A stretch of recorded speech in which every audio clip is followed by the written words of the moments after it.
ખાતે આવેલ કુંભારવાડામાં મારામારીની વિગતો પ્રકાશમાં આવી છે। કુંભારવાડા ખાતે મારામારીનો મામલો સામે આવ્યો છે, જેમાં બાનુબેનની વાડી વિસ્તારમાં આ મારામારી થઈ હતી। માહિતી મળી રહી છે આ મારામારીમાં કુલ 5 થી પણ વધુ લોકોને ઈજાઓ પહોંચી છે। તો સરટી હોસ્પિટલમાં ઈજાગ્રસ્તોને સારવાર માટે ખસેડવામાં આવ્યા છે। 5 થી પણ વધુ લોકો આ મારામારીમાં ઈજાગ્રસ્ત થયા છે। મામલો ભાવનગરથી સામે આવ્યો છે, જ્યાં પૈસાની લેતી દેતી મામલે આ મારામારી થઈ હતી અને પરિવારના 5 થી પણ વધુ લોકો ઉપર હુમલો કરવામાં આવ્યો છે।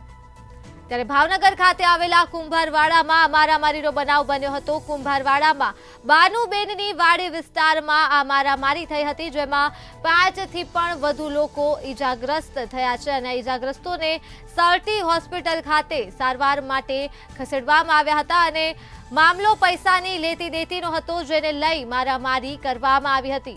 ત્યારે પરિવારના 5 થી વધુ લોકો પર હુમલો થયો છે। આ મુદ્દે જ આપણી સાથે સંવાદદાતા હિરેન ચૌહાણ ફોન લાઈન પર જોડાઈ ચૂક્યા છે।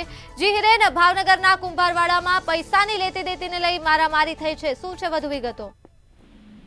જી દર્દી ચોકે જણાવે તો કુંભારવાડાની આ ઘટના સામે આવી છે। કુંભારવાડામાં ગઈકાલે રાત્રે સમય દરમિયાન પૈસાની લેતી દેતીમાં માથાકૂટ થઈ હતી, જેને લઈને 4 થી 5 શખ્સો છે તે ભાનુબેનની વાડીમાં એક ઘરમાં ઘૂસી ગયા હતા અને પરિવારના 5 સભ્યો ઉપર હુમલો કર્યો હતો, જેમાં મહિલા સહિત 5 જણાની ઈજા થવા પામી હતી। સમગ્ર ઘટનાને લઈને ઈજાગ્રસ્તોને ભાવનગર સરટી હોસ્પિટલ ખસેડવામાં આવ્યા હતા અને ઈજાગ્રસ્તો દ્વારા સરટી હોસ્પિટલ પોલીસ ચોકી ખાતે જે ફરિયાદ છે તે નોંધવામાં આવી હતી। હાલ બોરતળાવ પોલીસે સમગ્ર ઘટનાને લઈને વધુ તપાસ હાથ ધરી છે। જી, તમામ વિગતો બદલ આભાર।